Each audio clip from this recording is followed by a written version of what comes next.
Hi everybody, it's David Fleming here from the Toronto Realty blog, and I'm just turning on to 5000 South. Yes, we're down here in Idaho, and as promised, we're going to talk today about the value of raw land. So I figured today we'd talk about my family's piece of land, and it is, let me point to it, right there. It's up on the mountain there. This is the road 5000 South that we take to get to our family home, our summer home, our winter home. I don't really ski anymore, but that's Country Club Drive on the left. That's the road that we take to get to the house, and up ahead there you can see the trees. That's where our actual house is. So I thought I would take you down this road here just to show you how far the land is. There it is, the house on the left. And I figured I would take you down here and I'll show you just how far the land is from the main road. So let's set the odometer at 0, and I'll let you know when we're at the end of the road. Just a few friends on the way. This house here has definitely seen better days. And here we are at the end of the road. What does our odometer say?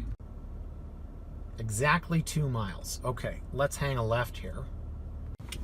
So here it is. It's called Shooting Star Ranch. It said private, no trespassing. Down here in these parts, that means something. Now the other thing to consider about this land is that this is the road it's accessed by. So again, considering this as an investment, oh, it's getting a little bumpy, as who is going to want to build here, and believe me, there's demand for this, but imagine this in the winter. And there it is, folks, lots 25 and 24. I drove by this sign about 6 times. First time I saw that sign, these trees were basically shrubs.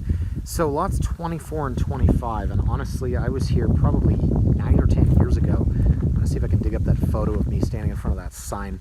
I believe I was wearing a Hurley t-shirt with gold glitter because I was single, and I guess at 28 I thought that's what chicks are into.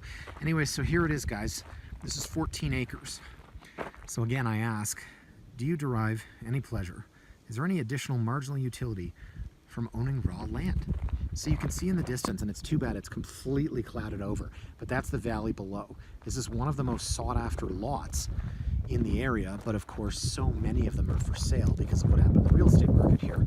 So my dad purchased this in 1998. I believe it was 90 grand. That was either for both lots, 7 acres each, 14 total, or one. It's something I should probably clear up before we start calculating our return here. But, you know, investment aside, because I think these are probably worth combined about $350 now after 20 years. Like I said, is there any fun in owning raw land? Because this is all it really is. Now, it's kind of funny. I'm going to go off on a tangent here. We saw this in 1998, and I remember my brother and I was 18, my brother was 16, and over here, we were like, oh, wow, it'd be great if we built the house downwards, and right next to the house over here, we can build a ski jump, and it's downhill, so we can jump off of it. And we never really stopped to think that, were we ever going to build on this? Or was this just an investment? 20 years ago. It's wild. I was a kid thinking about building ski jumps. Now I'm an adult filming a blog up here. Anyways, guys, so I hope you got a kick out of this, because I certainly did driving up here and finding this. It was really tough to find that sign. And yeah, it's really too bad in the distance, because see all the way up here, I kid you not, you can see all the way across. You can barely make out the valley below, but that's the valley floor. And it's just an incredible view. So you could build a house on this. And I don't know if we will one day. It's not really up to me.